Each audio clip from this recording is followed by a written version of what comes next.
Good morning. चलो फिर अब शुरुआत करते हैं, ठीक है।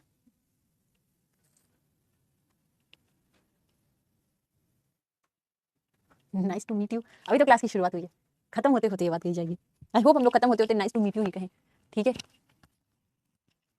आरबीआई डब्ल्यूएम क्यों देते हैं आरबीआई खुद सेंटर? अरे यार ये बात मैं कल से तुम लोग को 150 बार बता चुकी हूँ। आरबीआई क्यों देता है? देखो, आरबीआई सेंट्रल गवर्नमेंट के अंदर है। सेंट्रल गवर्नमेंट के अंदर बहुत सारी ऑर्गेनाइजेशन है। इसका मतलब ये नहीं कि सेंट्रल गवर्नमेंट उन पे राजा बन के बैठ जाएगा कि हम जो कह रहे हैं तुम वही करो। आरबीआई से कह रहा है तुम मेरा पैसा दो, मेरा ही पैसा। इस तरीके से नहीं होता है। अलग अलग संस्थाओं को सरकार इसलिए बनाती है कि वो अपने अपने फंक्शन को परफॉर्म करे, अपने फंक्शन को कायदे से परफॉर्म करने पाए। अब आरबीआई नहीं है तुम हमारी संस्था, तुम हमें पैसे दो, मेरा ही तो बिजनेस, हम पैसे निकाल के जा सकते नहीं। ऐसे सरकार की तमाम ऑर्गेनाइजेशन है, लेकिन उनको एक स्ट्रक्चर्ड मैनर में काम करना होता है। सरकार ये नहीं कि राजा है, हम कहीं से जाएंगे ये तो मेरी तिजोरी है, पैसे निकालो, ऐसे नहीं होता है। वो स्ट्रक्चर्ड मैनर में काम कर रहे हैं, अपने रूल्स, अपने रेगुलेशंस हैं, जब चाहे तब पैसे निकाले। ऐसे तो यार सरकार को कभी तकलीफ नहीं होगी, सरकार के पास हमेशा पैसे भरे रहेंगे। इस तरीके से नहीं होता है काम, ठीक है। एक स्ट्रक्चर्ड मैनर में सारे काम होते हैं। चलो तो एज यूजुअल पहले कुछ क्वेश्चन करते हैं, फिर सेशन को हम प्रोसीड करेंगे। क्वेश्चन देखो, कौन सी ऑर्गेनाइजेशन को फॉरेक्स मैनेजर कहते हैं? सेबी, आरबीआई, आईआरडीआई या फिर पीएफआरडीए? बताइएगा।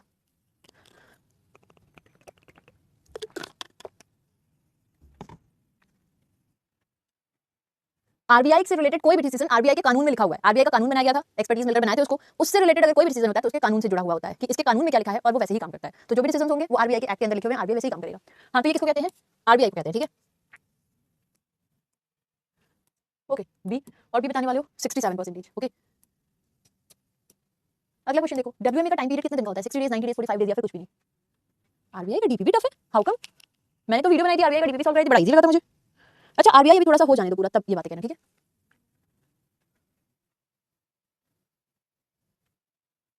नाउ सी, यहाँ पे आपसे पूछा जा रहा है डब्ल्यूएमए का टाइम पीरियड कितने दिन का होता है? 90 डेज का, ठीक है। WMA is what? Ways and mean advance, ये 90 डेज के लिए देते हैं। ये सही बताने वाले हो 90%, बढ़िया। इकरा कौन से साल में एस्टैब्लिश हुई है? 1998, 1997, 1991 या फिर कुछ भी नहीं?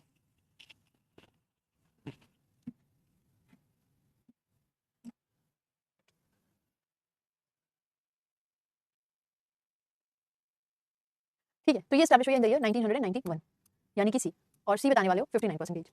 नेक्स्ट, बैंकर टू गवर्नमेंट किसे कहते हैं? RBI, SEBI, ministry of finance या फिर नन? तो बैंकर टू गवर्नमेंट ये उपाधि किसे दी गई हुई है?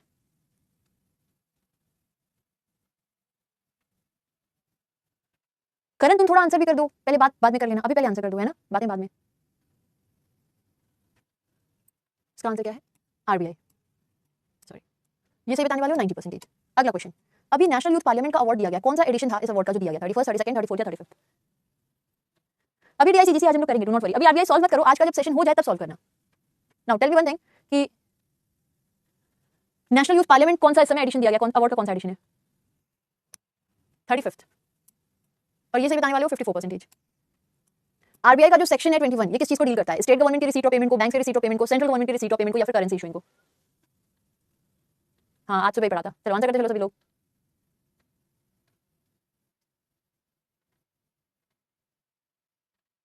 देखो 1 2 3 मत लिखो, ए बी सी डी लिखो, ठीक है। ये किसको डील करता है? ये डील करता है सेंट्रल गवर्नमेंट की रिसीट ऑफ पेमेंट को, ठीक है। अगर 21 ए होगा तब ये होगा, कल ही बताया था ना। अगला क्वेश्चन देखो, कौन सी ऑर्गेनाइजेशन है, 30 सेकंड से कम ही नहीं है, ठीक है। कौन सी ऑर्गेनाइजेशन है जिन्होंने डील साइन किया है इन्फोसिस की फिनाकल के साथ में क्रॉस बॉर्डर पेमेंट के लिए? वीजा, रुपए, मास्टरकार्ड या कुछ भी नहीं? किस ऑर्गेनाइजेशन ने एक एमओयू साइन किया है इन्फोसिस फिनाकल के लिए क्रॉस बॉर्डर पेमेंट के लिए? ये करने वाला है मास्टरकार्ड, यानी कि सी अगेन। और ये बताने वाले हो 73%। अगला क्वेश्चन, आरबीआई के गवर्नर का टेन्योर कितना होता है? आरबीआई के जो गवर्नर है इनका टेन्योर कितने दिन का होता है?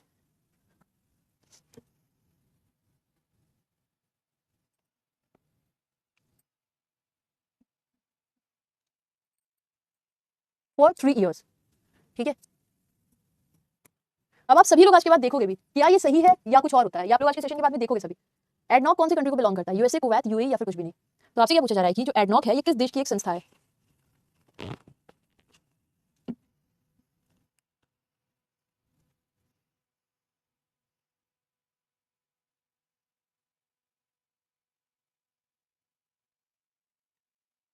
यूएई, ये से बताने वाले हो 51%। लास्ट क्वेश्चन है ये जहां तक। हाँ, एनआईएम का फुल फॉर्म क्या है? Net interest margin, new interest margin, net interest management, net interest management. NIM का फुल फॉर्म बताइएगा।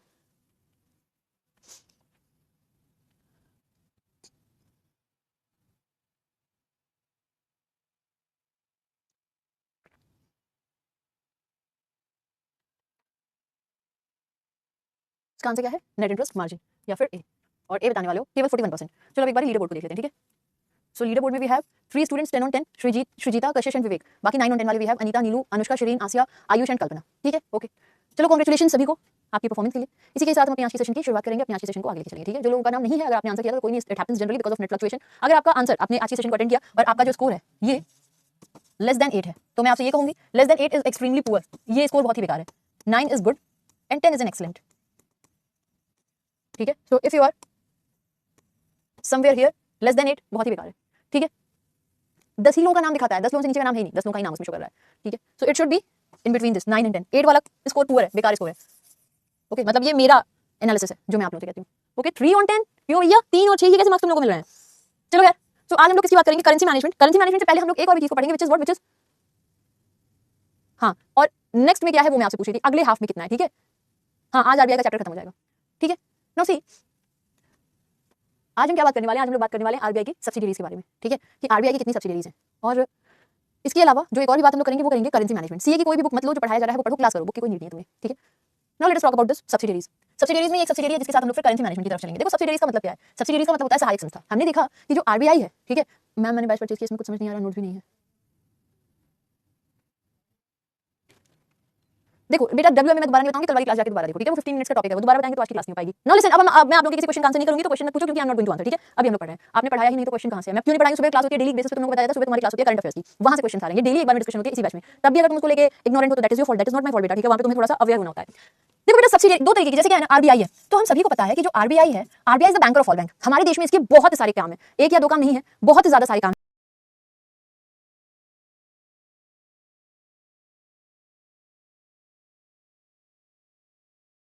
है आरबीआई के, ठीक है। बहुत कुछ कर रहा होता है आरबीआई, इतने काम को अकेला करना इज अ बिग डील। तो आरबीआई क्या करता है ना कि अपनी तरफ से आरबीआई और भी इंस्टीट्यूट को बना दिया जो इसकी मदद करेंगे। तो आप ऐसा समझिएगा कि आरबीआई ने अपनी कुछ मददगार कंपनी को बना दिया कि चलो तुम हमारे काम में हमारी मदद करो ताकि हम लोग आसानी से कर सके, ठीक है। अब ये यहाँ पे फायदा क्या होने वाला है ना, फायदा ये होने वाला है कि जब ये दोनों मिलकर इनकी मदद कर रहे हैं, जब ये सारे इंस्टीट्यूट मिलकर आरबीआई की मदद करेंगे तो आरबीआई के जो भी फंक्शन थे जो हम लोगों ने पढ़े हैं, आरबीआई वो सारे के सारे फंक्शन को बेहतरी के साथ में परफॉर्म कर सकेगा, ठीक है। तो जब इनकी मदद कर रहे होंगे आरबीआई को इससे फायदा ये हो जाता है कि आरबीआई अपने फंक्शन को बेहतर परफॉर्म करने पाएगा, ठीक है। अब यहाँ पे जरा आप लोग एक चीज देखिएगा कि एक्जैक्टली आरबीआई की कितनी सब्सिडियरीज है। आरबीआई की कुल ले देखिए 5 सब्सिडियरीज है, जिसमें से एक का नाम है डीआईसीजीसी, एक का नाम है, फुल फॉर्म वगैरह भी हम पढ़ेंगे, बस अभी नाम सुन लो, बीआरबी एनएमपीएल, एक का नाम है रेबिट, एक का नाम है इफ्टास और एक का नाम है आरबीआईएच। ये ना 5 सब्सिडियरीज हैं जो आरबीआई ने बनाई है कि आरबीआई की मदद करेंगे अलग अलग सिचुएशन में, उनके लिए आरबीआई ने बनाया है। अब बेटा यहाँ पे एक और जो हमें बात जाननी है वो ये है, अगर ये आरबीआई ने बनाई है तो आपके हिसाब से ये गवर्नमेंट होनी चाहिए या प्राइवेट? आप मान लो इसको बनाया है आरबीआई ने, तो आपके हिसाब से ये इंस्टीट्यूट गवर्नमेंट होंगे या प्राइवेट होंगे? जरा आप लोग आंसर करिएगा, किस तरीके के होनी चाहिए, गवर्नमेंट और प्राइवेट? सभी लोग आंसर करो, फिर मैं आपको एक बढ़िया बात बताती हूँ, बताओ।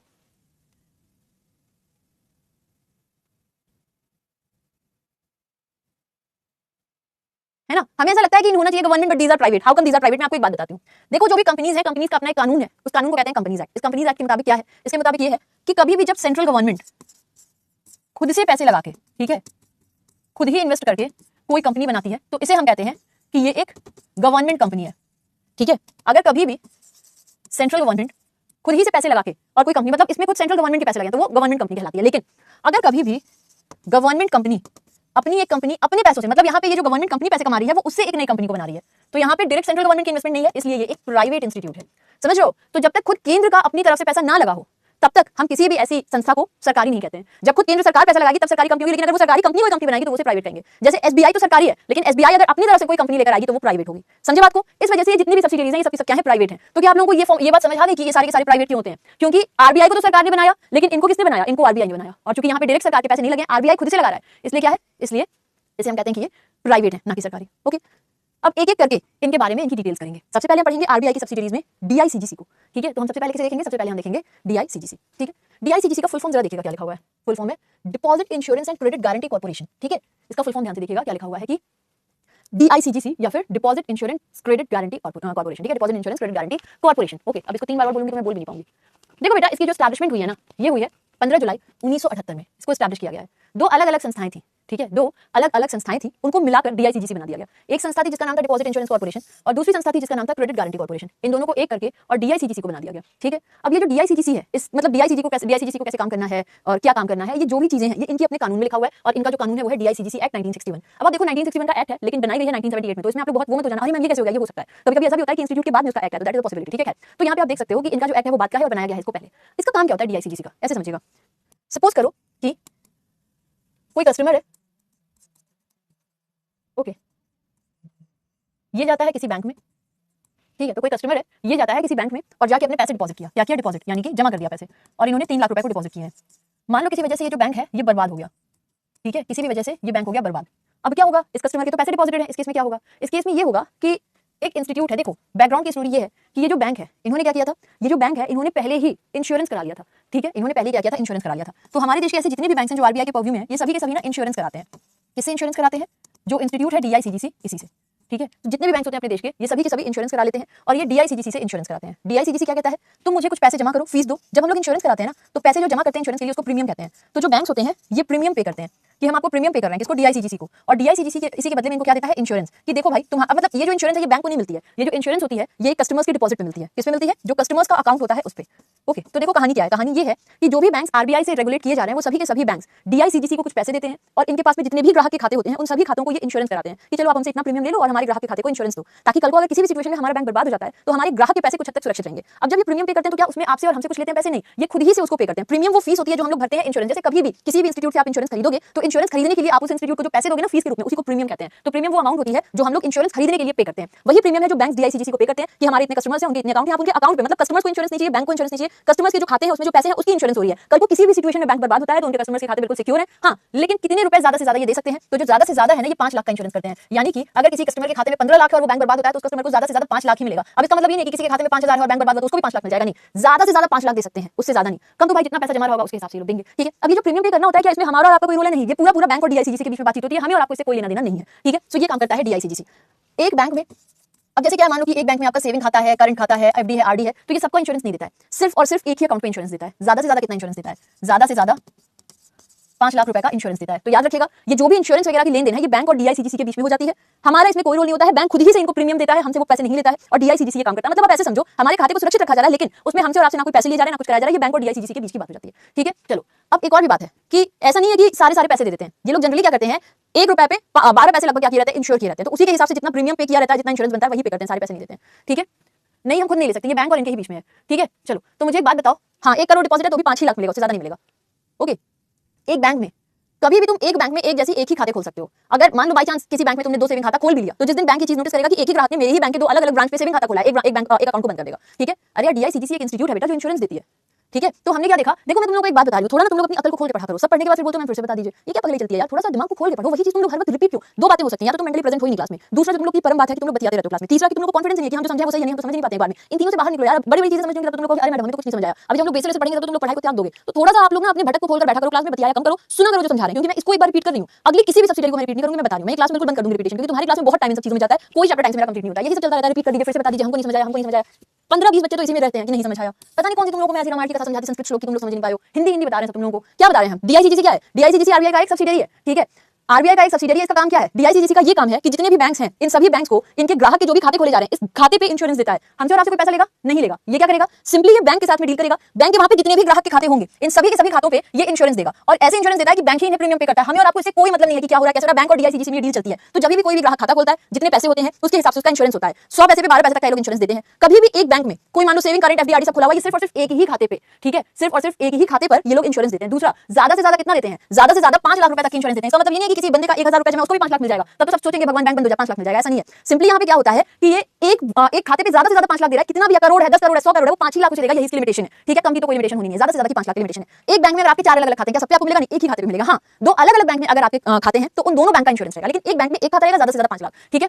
सिंपली तो डीआईसीजीसी का यही काम है। अगर आप लोगों को याद हो, हमने आरबीआई के फंक्शन में एक पार्ट पढ़ा था जहां हमने देखा था कि आरबीआई को कहते हैं कि RBI is the regulator and supervisor of financial system. आपको याद होगा ये, तो रेगुलेटर एंड सुपरवाइजर मतलब कि हम लोग जो बैंक में पैसे जमा कर रहे हैं उनको सुरक्षित रखने का काम, हमारा भरोसा बैंक पे बनाए रखने का काम डीआईसीजीसी हैंडल करता है। मैंने क्या कहा, आरबीआई की जितनी भी सब्सिडीज हैं ये सभी के सभी सब्सिडीज आरबीआई के फंक्शन को परफॉर्म करने में आरबीआई की मदद करते हैं। So this is how DICGC helps RBI, ठीक है। ये एक हो गया। अगला सुनो, अगला हम 3 सब्सिडीज को एक साथ इकट्ठा ही पढ़ेंगे। कौन कौन सी 3 सब्सिडीज हैं, रेबिट, इफ्तास, इनके फुल फॉर्म सभी मैं आपको दिखाती हूं, परेशान मत हो जाना मैडम फुल फॉर्म क्या है, अभी मैं फुल फॉर्म आपको बताती हूं। ये जो 3 सब्सिडीज है ना इनको हम लोग इकट्ठा एक साथ पढ़ेंगे कि ये क्या क्या है। हाँ, डिफरेंट बैंक्स में एक ही खाते पे आपको इंश्योरेंस मिलता है, एक ही बैंक पे एक से ज्यादा खाते पे आपको इंश्योरेंस नहीं मिलेगा, सिर्फ एक ही खाते में इंश्योरेंस कभी भी मिलता है, ठीक है। तो ये बात जरा आप लोग ध्यान रखिएगा। खैर, अब जरा हम लोग समझते हैं कि रेबिट क्या काम करता है, ठीक है। अब अगर हम लोग समझे कि जो रेबिट होता है ये काम क्या करता है, ठीक है। देखो एक सेकंड, हाँ देखो ये जो तीनों के बारे में हम पढ़ने जा रहे हैं ना, ये तीनों के तीनों क्या है, सब्सिडीज है। किसकी सब्सिडीज है, सब ये तीनों की तीनों जो सब्सिडीज हैं, अगर 5 लाख नहीं 5 लाख जमा तो पूरा नहीं है, अच्छा एक और भी बात सुनो, अब यहाँ पे एक बच्चा बोल रहा है moral of the story, don't trust any private bank. देखो एक बात को बहुत आप लोग ध्यान से सुनो, जब तक मैं आपसे ना कहूं ये सिर्फ सरकारी, अच्छा एक बात बताओ, क्या आरबीआई सिर्फ सरकारी बैंक का रेगुलेशन करता है? जरा हाथ उठाओ, क्या ऐसा है? मैंने आपसे कई दफे कहा है कि आरबीआई हमारे देश के हर एक बैंक का रेगुलेशन करता है।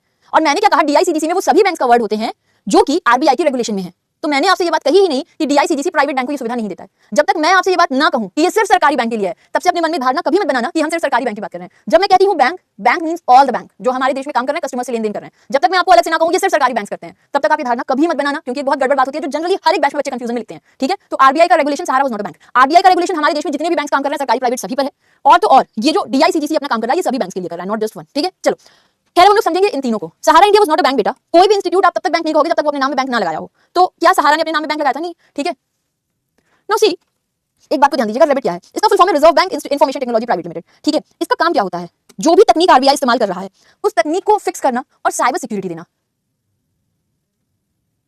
जोया मैं इस क्वेश्चन का तुम ये जो क्वेश्चन पूछ रहे हो ना, मैं 2-3 बार बताई हूं कि इट इज नॉट फिक्स्ड। जितना तुमने जमा किया है पैसा उसके हिसाब से तुम्हें इंश्योरेंस मिलेगा। हां, maximum amount can be 5 lakh, यानी ज्यादा से ज्यादा जो तुम्हें मिलेगा वो 5 लाख हो सकता है। तुम लोग अगर एक बार भी ध्यान से सुनोगे ना तो तुम लोगों को क्लैरिटी मिल जाएगी। ठीक है, अब मैं एक भी बात रिपीट नहीं करूंगी, बहुत टाइम टेकिंग होती है। देखो रेबिट क्या करता है? रेबिट का फुल फॉर्म है reserve bank information technology private limited. देखो अभी क्या है, मैं आपसे कहती हूं कि जो आरबीआई है, आरबीआई इज द रेगुलेटर। सभी बैंक्स को क्या कर रहा है? रेगुलेट कर रहा है, इज द रेगुलेटर। रेगुलेटर का मतलब है, अब जैसे आप समझो कि किसी इंस्टीट्यूट में मान लो कोई स्कूल में प्रिंसिपल है, वो सारे टीचर्स को बुलाएगा, जरा आना इधर, हम तुम्हारी देखें तुम्हारी अटेंडेंस कैसी है, कहीं तुम्हारे बारे में कोई कंप्लेन है, तुमने अपने क्लास में कोई नया मेथड लाया टीचिंग का, तुम्हारे क्लास के बच्चों की अटेंडेंस कैसी रहती है, तुम्हारे क्लास के बच्चों की परफॉर्मेंस कैसी रहती है। तो अब जैसे मान लो कि कोई प्रिंसिपल है वो अपने वहां के किसी टीचर से कह रहा है कि जरा आना हम देखें क्या ये सारी चीजें हैं, तुम्हारी क्लास में कैसी अटेंडेंस है, तुम क्या डेली स्कूल आ रहे हो सही से, क्या तुम्हारे बारे में कोई कंप्लेन है स्टूडेंट्स की, क्या तुम्हारी टीचिंग मेथड खराब है, या क्या तुम अपनी क्लास में कुछ कर रहे हो अच्छा, तुम्हारी क्लास के बच्चों की कैसी अटेंडेंस है, तुम्हारी क्लास के बच्चे कैसे परफॉर्म कर रहे हैं, नंबर कैसे आ रहे हैं। तो पहले क्या था ना, पहले टीचर्स ये सारी चीजों को क्या करते थे, अटेंडेंस की एक रजिस्टर अलग से लिखे रहते थे, फिर इन सब के लिए अलग अलग से सब कुछ एक अलग अलग कॉपी पे लिखा जाता था, पीटीएम होता था वहां पे कॉपी पे लिखते थे। अब देखो तो अब क्या हो गया है, अब बच्चों के स्कूल का ऐप आ गया है, उस ऐप पे आ गया है, उसी पे बच्चों की अटेंडेंस को मार्क कर दिया जाएगा, उसी पे बच्चों से रिलेटेड कंप्लेन को, मतलब अब हर एक चीज क्या होती जा रही है बेटा, अगर आप लोग देखो हर एक चीज होती जा रही है ऑनलाइन। तो अब सारी की सारी चीजें ऑनलाइन जो है चलती जा रही है, आगे बढ़ती जा रही है ऑनलाइन मैनर में। इसी तरीके से आरबीआई के भी जो तमाम काम है ना वो भी क्या होते जा रहे हैं, वो भी अब ऑनलाइन होते जा रहे हैं। आरबीआई भी हमारे देश के जितने बैंक्स हैं, ठीक है, आरबीआई भी हमारे देश के जितने भी बैंक्स हैं इन सभी के सभी बैंक्स को क्या कहता है कि भाई चलो ऐसा करो, तुम हमारे पास में अपनी रिपोर्ट सबमिट करो। कैसे रिपोर्ट? तुम्हारे वहां पे क्या प्रॉफिट और लॉस चल रहा है, तुम्हारे वहां पे लोन की क्वालिटी क्या है, क्या लोग लोन लेके भाग जा रहे हैं, तुम्हारा नेट इंटरेस्ट मार्जिन कैसा चल रहा है, तुम्हारे दिन भर की क्या परफॉर्मेंस रही है, मतलब दुनिया भर की जो इनसे रिलेटेड चीजें हैं वो आरबीआई बैंक से कहता है कि हमारे पास सबमिट करो। बैंक जब इसको आरबीआई के पास में सबमिट करते हैं तो पहले तो फाइल करते थे, अब ये लोग इसे ऑनलाइन करते हैं। तो जब आरबीआई इनकी चीजों को ऑनलाइन विजिट करता है तब एक चांसेस होते हैं कि ऑनलाइन में कोई डेटा चोरी हो सकता है, डेटा थेफ्ट का चांस है, इन्फॉर्मेशन को हैक किया जा सकता है ना। तो बहुत सारी ऐसी समस्याएं आ सकती हैं। हो सकता है कि जो भी ये तकनीक का इस्तेमाल कर रहे हैं उससे इनका काम रुकावट आ रहा है। तो रेबिट क्या काम करता है? रेबिट आरबीआई को सुविधा देता है कि जितनी भी चीजें आरबीआई कर रहा है तकनीकी रूप से वहां पे इन्हें साइबर सिक्योरिटी देगा, यानी कि किसी तरीके का कोई डेटा हैक नहीं होगा और इनको पूरी तरह से साइबर सिक्योरिटी देने का ये काम करेगा, ताकि ऑनलाइन इनका जो भी काम चल रहा है वो सिक्योर हो सके और हमारे देश के बैंक्स का कोई भी लॉस ना हो, इधर से उधर कुछ ना हो। तो इन्हें साइबर सिक्योरिटी देने का काम करता है ये। दूसरा क्या करता है, जैसे कि बढ़िया कंप्यूटर, डेटा प्रोटेक्शन, ये सारी की सारी चीजें काम करता है। कहा जाता है कि आरबीआई का टेक बॉडीगार्ड, टेक्नोलॉजी को प्रोटेक्ट करना कि भाई किसी तरीके की कोई तकलीफ ना हो, ये टेक बॉडीगार्ड का काम रेबिट करता है। ठीक है, तो this was about rebate. Okay, तो रेबिट क्या करेगा? रेबिट भी आरबीआई का एक सब्सिडियरी है। कुल 5 सब्सिडियरीज है, डीआईसीजी से हमने पढ़ लिया, हम रेबिट पढ़ रहे हैं। रेबिट का काम क्या है? आरबीआई को टेक्नोलॉजी प्रोटेक्शन देना। ठीक है, नेक्स्ट हमने क्या देखना है? नेक्स्ट हमने देखना है इफ्तास के बारे में कि इफ्तास का क्या काम होता है, उसके बारे में अगर हम लोग हल्की सी डिस्कशन कर लें। ठीक है, देखो बेसिकली हाँ ठीक है, तो इफ्तास का क्या काम होता है? This is simply Indian financial technology and elite services. इसको भी आरबीआई ने ही किया है सेटअप, जैसे रेबिट है। रेबिट का काम क्या होता है? रेबिट का काम होता है बॉडीगार्ड की तरह काम करता है। इफ्तास का काम क्या होता है? इफ्तास का काम होता है पोस्टमैन का। क्या काम होगा? पोस्टमैन का। जो भी तकनीक बैंक्स के लिए बनाई जा रही है बैंक के वो डिलीवर करेगी और बैंक उस तकनीक का इस्तेमाल कर सके। तो आप ऐसे समझो ये बॉडीगार्ड का काम करता है, खड़े होकर बॉडीगार्डिंग कर रहा है कि भाई कोई आए नहीं, आरबीआई को हम पूरी सुरक्षा दिए हुए हैं। ऑनलाइन देखो, ऑनलाइन में आपकी क्लास ले रहे हो, लेकिन इसके पीछे बहुत सारी टेक्नोलॉजी का यूज है। ठीक है, इसके पीछे बहुत सारी टेक्नोलॉजी का क्या हुआ है, यूज हुआ है, बहुत कुछ हुआ है, तब जाके हम इस क्लास को आसानी से ले पा रहे हैं। दुनिया भर की जो है आप लोगों की वो लिखी गई होगी, प्रोग्रामिंग की गई होगी, क्या किया गया होगा, क्या किया गया होगा, तब जाकर क्लास चल रही है, स्मूथ चल रही है। मान लो आप कहीं पे क्लास करो, बार-बार अटक रही है, कुछ और खुल जा रहा है, चैट नहीं हो पा रहा है, बहुत चीजें हो रही हैं, तो वहां पर जो आपको ऑनलाइन फैसिलिटी मिल रही है वो स्मूथ नहीं है। ऐसे ही बैंक्स की जो ऑनलाइन फैसिलिटी है, बैंक्स का अपना नेटवर्क होता है, उसको सही तरीके से मैनेज करने के लिए इफ्तास होता है।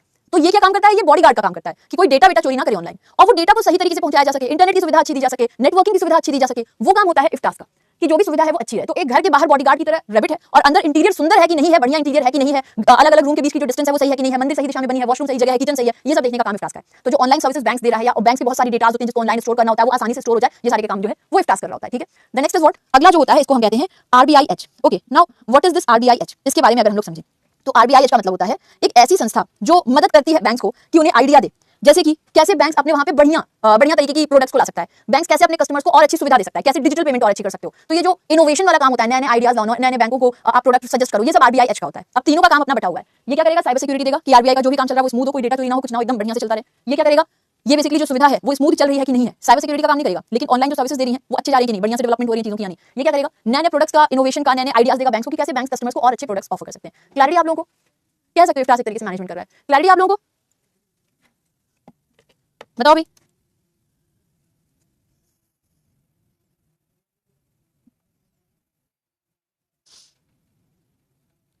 किसी को कोई समस्या?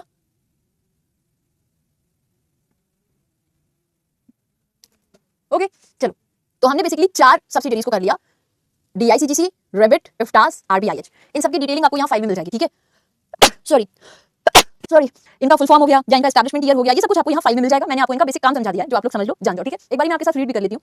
तो देखो रेबिट के बारे में यहाँ पे लिखा हुआ है कि जो रेबिट है, this is reserve bank information technology private limited, establish 2016 में हुआ है। इसको RBI के द्वारा बनाया गया था इनकी IT और साइबर सिक्योरिटी नीड्स के लिए। ये डिलीवर और मैनेज करता है RBI के प्रोजेक्ट्स को, बैंक्स को नहीं, RBI को बेसिकली गाइड कर रहा होता है। इफ्टास का फुल फॉर्म है Indian financial technology and elite services. इसका काम क्या होता है? इसका काम होता है कि ये IT रिलेटेड सर्विसेज बैंक्स को दे ताकि वो स्मूथ फंक्शन कर सके हमारे देश में, ठीक है। साथ ही साथ में ये जो बैंक्स का अपना बहुत सारा मैसेजिंग का प्लेटफॉर्म है, बहुत सारी इनकी क्लाउड का मतलब होता है जहाँ पे सारी डेटा को एक जगह हम लोग क्या करते हैं, स्टोर करके रखते हैं। तो वो जो सारी की सारी डेटा एक जगह स्टोर उनको कहते हैं क्लाउड। ऑनलाइन भाषा में ऐसे क्लाउड तो बादल होता है, लेकिन ऑनलाइन भाषा में क्लाउड का मतलब होता है एक बड़ा सा स्टोरेज जहाँ पे बहुत सारी डेटा स्टोर्ड है, ठीक है। तो यहाँ पे क्या लिखा हुआ है? यहाँ पे ये लिखा हुआ है कि जो इफ्टास होता है ये इस क्लाउड को मैनेज करता है बैंक्स के लिए, इनके चैनल्स को मैनेज करता है, इनके अलग अलग नेटवर्किंग को मैनेज करता है, ताकि बैंक जिस नेटवर्क पे काम कर रहे हैं, जिस क्लाउड का यूज कर रहे हैं, वो सब स्मूथ फंक्शन करे, कुछ डिफॉल्ट ना हो, ठीक है। इसके अलावा क्या होता है? RBIH which is reserve bank innovation hub. ये न्यूएस्ट सब्सिडियरी सन 2020 में लाया गया है। इसका काम क्या होता है? इसका काम होता है कि ये नए नए इनोवेशंस वगैरह लेकर आए ताकि बैंक्स अच्छे से अच्छे प्रोडक्ट अपने कस्टमर्स को ऑफर कर पाए, नए नए तकनीक का इस्तेमाल करके। ओके, किसी को कोई समस्या, कोई दिक्कत, परेशानी बताओ भी, किसी को कोई दिक्कत, दुख या फिर परेशानी? 4 सब्सिडियरीज हमने कर ली हैं अभी तक, ऑल गुड?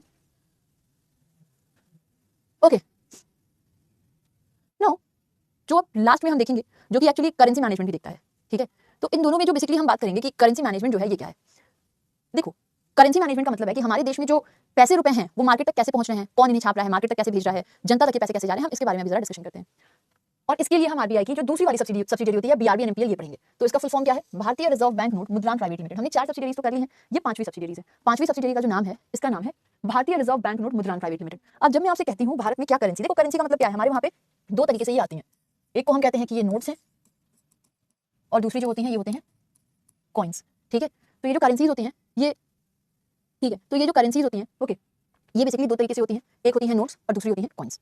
नोट्स आप सभी लोग जानते हो, जो पेपर नोट्स होती हैं जिनका हम लोग यूज करते हैं। कॉइन्स भी आप सभी लोग जानते हो, जो सिक्के होते हैं। देखो बेटा, नोट्स को बनाने का जो तरीका होता है, इसको हम क्या कहते हैं? इसको हम कहते हैं कि नोट्स का प्रिंटिंग कर रहे हैं। तो नोट्स की क्या होती है? प्रिंटिंग होती है। वहीं जब हम कॉइन्स की बात करते हैं तो कॉइन्स की क्या होती है? कॉइन्स की मिंटिंग होती है, ठीक है। तो याद रखिएगा कि यहाँ पर क्या है, नोट्स और कॉइन्स दोनों ही करेंसीज हैं। नोट्स को हम क्या कहते हैं? नोट्स को हम कहते हैं प्रिंटिंग हो रही है, नोट्स की प्रिंटेड आते हैं। कॉइन्स जो होता है ना, अब देखो जो भी कॉइन्स होता है, कॉइन्स तो सिक्के होते हैं, तो सिक्कों जैसे नोट्स को बनाने का मेथड प्रिंटिंग होता है, वैसे कॉइन्स को बनाने का जो मेथड होता है उसको कहते हैं मिंटिंग। धातु को पिघला के और फिर कॉइन्स को बनाते हैं, ठीक है। मैम रिप्लाई ही नहीं करती हैं, रिप्लाई ही नहीं करते हैं। अगर हम तुम लोग के क्वेश्चन का रिप्लाई करें ना बेटा, तो तुम लोग की क्लास में कोई चैप्टर कभी नहीं कंप्लीट होगा, क्योंकि एंडलेस क्वेश्चन होते हैं और एक ही क्वेश्चन को 15 बच्चे 15 लैंग्वेज में पूछते हैं। मुझसे ज्यादा मुझे नहीं लगता तुम्हारे बैच में कोई रिप्लाई करता होगा। तुम खुद बताओ, तुम लोग इतने ज्यादा क्वेश्चन को रिपीटेड बेसिस पर पूछ रहे हो, फिर बोल रहे हो मैं रिप्लाई नहीं करती हूँ। सीरियसली, आज मैं रिप्लाई कम कर रही हूँ इसलिए क्योंकि मुझे ये चैप्टर कंप्लीट करना है। अगर मैं तुम लोग का रिप्लाई करने लग गई, जो कि एक क्वेश्चन को 15 लोग 15 बार पूछते हो, तब फिर तो काम हो जाएगा। एनीवे तुम अपना क्वेश्चन पूछो, तुम्हारा क्वेश्चन है क्या? What is your question? Ayushi Singh, तो तुम अपना क्वेश्चन जरा पूछो एक बारी, ठीक है। सुनो, बेसिकली क्या है, नहीं डीपीपी में से देखो, डीपीपी एक बार बनके आपकी अपडेट हो चुकी है, उसमें सीए तो डेली हो रहा है ना, तो सीए से तो पॉसिबल नहीं है। ओके, नाउ सी, यहाँ पे मैं जैसे आपको बता रही थी कि क्या होता है, यहाँ पे नोट्स और कॉइन्स का प्रिंटिंग होता है और मिंटिंग होता है। नोट्स को जहां बनाते हैं उसको कहते हैं प्रिंटिंग प्रेस है, और कॉइन्स को जहां बनाते हैं उसको हम कहते हैं कि मिंटिंग प्रेस है, ठीक है। तो इनकी प्रिंटिंग होती है प्रिंटिंग प्रेसेस पर और इनकी मिंटिंग होती है मिंटिंग प्रेसेस पर, ठीक है। तो ध्यान रखिएगा, इनकी क्या हो रही है? इनकी हो रही है प्रिंटिंग, और इनकी क्या हो रही है? इनकी हो रही है मिंटिंग, ठीक है। प्रिंटिंग हमारे देश में 4 जगह है जहां पर नोट्स को प्रिंट किया जाता है इनको, और इन 4 जगह का नाम क्या होता है? ये है नासिक, देवास, मैसूरू, शालबनी, ठीक है। तो बेसिकली ये जो है ना, ये 4 जगह हैं जहां पर प्रिंटिंग होती है, ठीक है। नोट्स की क्या होती है? प्रिंटिंग होती है। और फिर ये ऐसी 4 जगह होती हैं जहां पे मिंटिंग होती है। कौन कौन सी? मुंबई, हैदराबाद, कोलकाता या नोएडा, ठीक है। तो ध्यान रखिएगा, यहाँ पे क्या होता है? यहाँ पे होता है प्रिंटिंग और यहाँ पर होता है मिंटिंग, ठीक है। प्रिंटिंग यहाँ पे नोट्स को छापे जा रहे हैं और मिंटिंग यहाँ पर कॉइन्स को बनाए जा रहे हैं। ओके, तो ध्यान रखिएगा सभी लोग। अब बेटा ये जो आप देख रहे हो, ये चारों इंस्टीट्यूट्स, इन चारों इंस्टीट्यूट्स में क्या होगा? नोट्स को बनाना है, मतलब कई चीजों का डिस्कशन होगा। कौन सा, जैसे नोट छप रही है तो किसी मटेरियल पे छप रही है, कौन से मटेरियल का इस्तेमाल करें, कौन से इंक का इस्तेमाल करें, कितनी अमाउंट में कर सकते हैं, किस टेक्नोलॉजी का इस्तेमाल करें, मतलब यहाँ पे तमाम चीजें हैं जो ये लोग आपस में क्या करते हैं, जो ये लोग आपस में डिस्कस करके तब नोट्स का प्रोडक्शन करते हैं, ठीक है बेटा। अब जो ये लोग आपस में डिस्कशन करके नोट्स का प्रोडक्शन करते हैं, तो इन प्रोसेस को मैनेज करने के लिए अलग अलग यूनिट्स होती हैं, ठीक है। इन प्रोसेस को मैनेज करने के लिए अलग अलग से यूनिट्स होती हैं। कौन कौन सी ये यूनिट्स होती हैं? देखो, नासिक और देवास को देखने के लिए जो यूनिट होती है इसका नाम होता है SPMCIL, और इन दोनों को, मैसूर और शालबनी को देखने के लिए जो यूनिट होती है ये होती है BRB NMPL। तो बेटा जो हम BRB NMPL की बात अभी कर रहे हैं ना, ये BRB NMPL सिंपली RBI की एक सब्सिडियरी है जिसका काम होता है, मैसूरू शागनी आपका वेस्ट बंगाल में, मैसूरू आपका कर्नाटक में, ठीक है। तो मैसूरू और आदिवास मध्य प्रदेश, तो ये जो दोनों यूनिट्स है ना जहां पे नोट्स को छप रही हैं, ठीक है, इन दोनों के दोनों यूनिट्स को बेसिकली मैनेज BRB NMPL करता है, और बाकी ये जो दोनों यूनिट्स हैं इनको मैनेज करता है SPMCIL। इसका फुल फॉर्म मैं आपको बता देती हूँ, security printing minting corporation of India limited. अब यहाँ पे नोट्स सकती हैं, तो BRB NMPL का मुख्य काम क्या हो गया, BRB NMPL का मुख्य काम हो गया कि इन दोनों के दोनों यूनिट्स को मैनेज करना, कि यहाँ पे ऐसे SPMCIL अपना काम कर रहा होता है, ठीक है। इसका मुख्य काम ये हो जाता है कि कौन सा एक यूज होगा, कौन सी तकनीक यूज होगी, किस तरीके की हम लोग मटेरियल को यूज कर सकते हैं, कितने हम लोग जो है नोट को छाप सकते हैं, हमारी क्या कैपेसिटी, हम दिन भर में इतने नोट को छाप रहे हैं, ये सब कुछ काम करते हैं, ठीक है। So that is what BRB NMPL is for. देखो, भारतीय रिजर्व बैंक नोट मुद्रण प्राइवेट लिमिटेड, ठीक है, 3 फरवरी 1995 को ये बनाई गई हुई है। इसका मकसद था कि हमारे देश में जो बैंक नोट छापी जा रही है उसको और बढ़िया से छापा जा सके, और मार्केट में जितनी डिमांड है बैंक नोट की उतने हिसाब से हम लोग के वहां पर क्या होता है, उतने हिसाब से हम लोग यहाँ पर जो है नोट को छाप सके। इनका हेड ऑफिस बेंगलुरु में है, इनका मुख्य काम है 2 प्लेसेस को मैनेज करती है, मैसूरू कर्नाटक में और शालिनी को वेस्ट बंगाल में। इसके अलावा जो 2 और यूनिट्स होती हैं उनको मैनेज करने का काम SPMCIL करता है, ठीक है। SPMCIL का फुल फॉर्म यहाँ लिख देती हूँ, security printing and minting corporation of India limited, ठीक है। So this is simply the full form of SPMCIL, ठीक है। नाउ अभी तो हमने देखा इसको BRB NMPL कर दिया। देखो मैं आपको कुछ इंपॉर्टेंट बातें बताती हूँ, ठीक है। इंपॉर्टेंट बातें जैसे हम लोग क्या देखते हैं, ठीक है। सबसे पहले कहां प्रिंट होता है, अभी SPMCIL गवर्नमेंट इंस्टीट्यूट है, उसको गवर्नमेंट मैनेज कर रही होती है, ठीक है। BRB NMPL का फुल फॉर्म यहाँ लिखा था आपके सामने, भारतीय रिजर्व बैंक नोट मुद्रण प्राइवेट लिमिटेड, ठीक है। नाउ सी, अब जरा हम लोग जो है ना करेंसी से जुड़ी हुई कुछ और इंपॉर्टेंट बातों को कहेंगे। देखो बेटा, हमारे देश में करेंसी को मतलब वो छापने का काम, जैसे नोट्स को छापने का काम सरकार की एक भी यूनिट कर रही है और RBI की भी, मतलब दोनों कर रहे हैं। सिक्कों को बनाने का काम कंप्लीटली सरकार देखती है, कंप्लीटली सिक्कों का प्रोडक्शन सरकार ही करती है। अच्छा, नोट्स में भी 1 रुपए की जो नोट की प्रोडक्शन होती है वो सिर्फ और सिर्फ सरकार करती है और कोई नहीं करता है, ठीक है। RBI 1 रुपए की नोट को नहीं छापती है, सिक्कों को कंप्लीटली सरकार बनाती है। अब देखो कॉइन्स के प्रोडक्शन में तो भारत सरकार और RBI दोनों का रूल है, लेकिन मार्केट में कितने जाएंगे करेंसी, ये सिर्फ और सिर्फ कौन देखता है, RBI देखता है। तो जो सप्लाई होती है मार्केट में करेंसी की ना, supply of currency in market, इसको कंप्लीटली RBI देखता है कि मार्केट में कितने नोट भेजने, कितने, भले ही इनके साथ में मिल करके RBI और सरकार दोनों मिलकर ये काम कर रहे हैं, ठीक है, लेकिन मार्केट में भेजने का काम सिर्फ और सिर्फ कौन करेगा, RBI करेगा, सरकार नहीं करेंगे। क्यों? क्योंकि RBI, याद करो हमने क्या पढ़ा था, RBI के फंक्शन में हमने पढ़ा था कि RBI is the issuer of currency, issue करना, एक्सचेंज करना, डिस्ट्रॉय करना, मार्केट में कितने सर्कुलेशन में रहेंगे, ये सब RBI ही देखता है। तो अगेन BRB NMPL जो है ये भी RBI के फंक्शन में मदद कर रहा है करेंसी इशुएंस के साथ में, ठीक है। नाउ अब देखो कितना जाएगा, ये RBI देखती है। नाउ द पॉइंट इज कि मार्केट में ये जाएगा कैसे, RBI ने प्रोड्यूस कर दिया, लेकिन कभी भी RBI जो है सप्लाई बैंक के ट्रूथ होता है, मतलब देखो कभी भी RBI डायरेक्ट कस्टमर्स को डील नहीं करती है, ठीक है। याद रखिएगा कैसे काम चलता है, ये है RBI हमेशा ना बैंक्स के माध्यम से ही कस्टमर्स को डील करती है। कभी भी मैं कहूँ कि RBI खुद ही जाके इन्हें पैसे दे देती है तो ऐसा नहीं है, ठीक है। तो याद रखिएगा कभी भी RBI जो है वो बैंक के माध्यम से ही कस्टमर्स तक पहुंचती है। अब क्या होता है, बहुत ध्यान से सुनना, क्योंकि ये जो मैं आपको बता रही हूँ ये दोहराऊंगी नहीं, तो बहुत ध्यान से इस क्वेश्चन को, इस बात को सुनना जो मैं आपको बता रही हूँ। क्या होता है ना कि कुछ बैंक्स, चाहे पब्लिक सेक्टर चाहे प्राइवेट वाले बैंक, कुछ बैंक्स की जो ब्रांचेस होती हैं इनकी लोकेशन को देखकर RBI डिसाइड करता है। जैसे बैंक में आप जाओगे, बैंक की ब्रांच आप सभी लोग देखे होंगे, ठीक है, बैंक की ब्रांच में आप लोग गए भी होंगे, तो बैंक की ब्रांच में आप लोगों को पता होना चाहिए कि जो ब्रांचेस होती हैं इस ब्रांच के अंदर, मतलब ब्रांच में ही, जैसे आप गए किसी एक्सिस बैंक का ब्रांच है, किसी भी बैंक का ब्रांच है, आप वहां गए और वहां पे उन्हें दिए कि ये लो भाई 10,000 रुपए है, इसको मैं डिपॉजिट करना चाहता हूं, तो वो 10,000 लेकर के और जाकर के अपने लॉकर में रखेंगे। तो जो बैंक का ये लॉकर होता है ना जहां पे वो पैसे रखते हैं, इस लॉकर को जिस कमरे में ये लोग रखते हैं, बैंक की ब्रांचेस में क्या होते हैं, लॉकर होते हैं, इस लॉकर में ये कस्टमर्स के पैसे को रखते हैं। इस लॉकर को जिस रूम में रखते हैं ना, इसको ये लोग नाम देते हैं स्ट्रॉन्ग रूम का। तो याद रखिएगा जो भी बैंक की ब्रांचेस होती हैं, सभी बैंक की ब्रांचेस, पब्लिक प्राइवेट हर एक बैंक, इनकी ब्रांचेस में जो लॉकर होता है जिसमें हमारे और आपके पैसे रखे जाते हैं, इसको रखा जाता है स्ट्रॉन्ग रूम में। कुछ बैंक की ब्रांचेस को देख के RBI ये डिसाइड करता है कि इस बैंक की जो ब्रांच है यहाँ पे इनके स्ट्रॉन्ग रूम के साथ ही साथ में मैं बगल में एक और रूम फिक्स कर देता हूँ। अब जरूरी नहीं है पब्लिक सेक्टर, प्राइवेट बैंक में भी ऐसा हो सकता है, depending upon the location and anything else. RBI decide करता है कि ये वाली जो बैंक की ब्रांच है, इस वाले बैंक की ब्रांच में जो स्ट्रॉन्ग रूम है, उसी स्ट्रॉन्ग रूम के बगल में मैं भी, मतलब उसी ब्रांच का जो स्ट्रॉन्ग रूम है उसी के बगल में RBI अपना एक कमरा तय कर लेता है, और इस कमरे को RBI नाम देता है करेंसी चेस्ट। क्या नाम देता है? Currency chest. अब बेटा ये जो करेंसी चेस्ट होता है ना, इसमें ये क्या करता है, जो नए नोट छापता है ये और सरकार जो नए नोट छाप रहे हैं, इस न्यू नोट्स को स्टोर करता है, ठीक है, न्यू नोट्स को करेंसी चेस्ट में स्टोर करता है। ये बैंक की ब्रांच में उनके स्ट्रॉन्ग रूम में ही बगल में एक दूसरा रूम इन्होंने करेंसी चेस्ट खोल दिया और ये बैंक ही इसकी निगरानी करेगा। अब ये बैंक को कहेगा कि ये तुम्हारी निगरानी में है। तुम्हारे पास कोई कस्टमर आएगा, मान लो जिस कस्टमर ने 10,000 रुपए दिए थे रखने को, ये जो नोट थी ये थोड़ी पुरानी थी, तो अब ये जब वापस मांगने आएगा तो जो नए वाले नोट छापे गए हैं ये इनको दे दिया जाएगा, पुरानी वाली नोट को RBI लेके उन्हें डिस्ट्रॉय कर सकता है। तो ऐसे अपने काम करता है, ठीक है। तो इस तरीके से ये लोग नए नोट्स को मार्केट में फिर सर्कुलेट करते हैं, पुराने जो गंदे नोट रहते हैं उसको लेकर के ये बंद कर देता है, ठीक है, या डिस्ट्रॉय कर देता है। तो एक तो ये हो गया कि आपके पास में कस्टमर्स आएंगे, आप उनको नया नोट देना। दूसरा क्या हो जाता है कि ये आसपास के ATM में भी इस करेंसी चेस्ट से ही पैसे भिजवाता है, जो इनके इस ब्रांच के आसपास में ATM होंगे, इसी करेंसी चेस्ट से नोट निकलवाएगा और ATM तक उसको सर्कुलेट कराएगा। तो आप ऐसे समझो कि ये जो करेंसी चेस्ट होता है यही जरिया होता है कि जो नए नोट छापे जा रहे हैं उसको मार्केट तक पहुंचाया जाए। और करेंसी चेस्ट सरकारी, प्राइवेट, किसी भी बैंक में हो सकता है। अब जैसे बेटा हमने करेंसी चेस्ट की बात करी ना, वैसे ही नए सिक्कों को भी हम लोग सिक्के यूज नहीं करते हैं, लेकिन RBI ने बंद नहीं किया है। RBI आज भी सिक्के बनाकर सरकार के और उसको मार्केट में भेज रहा है। तो जब नोट्स को स्टोर किया जाता है जिस कमरे में, उसका नाम करेंसी चेस्ट होता है, और जिस कमरे में कॉइन्स को स्टोर करते हैं ना, ऐसे ही बैंक के ही स्ट्रॉन्ग रूम के बगल में कॉइन्स को भी स्टोर करते हैं। इसका नाम क्या होता है? इसका नाम होता है स्मॉल कॉइन डिपो। क्या नाम होता है? Small coin depot. अब यहां से हम अपनी डिस्कशन बस ये याद रखिएगा, स्मॉल कॉइन डिपो में जैसे करेंसी चेस्ट में नए नोट्स स्टोर हो रहे हैं, वैसे ही बैंक्स के स्ट्रॉन्ग रूम के बगल में स्मॉल कॉइन डिपो होता है जहां पे कॉइन्स स्टोर किए जाते हैं, ठीक है। चलो अभी नोट से रिलेटेड काफी इंफॉर्मेशन है जो हम लोग कल के सेशन में करेंगे।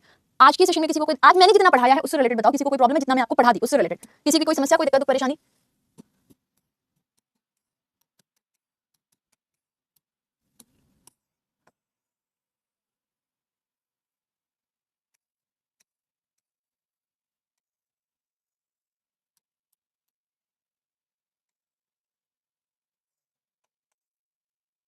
ठीक है, चलो फिर हम लोग कल मिलते हैं। ठीक है, तो कल और बातें करेंगे, अभी और भी चीजें हैं जो हमने करना है। ओके चलो, Ayushi you had some question, अगर तुम्हारा क्वेश्चन अभी भी है और तुम सेशन में अभी भी हो तो तुम अपने क्वेश्चन को अब पूछ सकते हो। आयुषी सिंह, तुम्हारा कोई क्वेश्चन था, अगर तुम सेशन में अभी तक हो और तुम्हारा वो क्वेश्चन है तो यू कैन आस्क।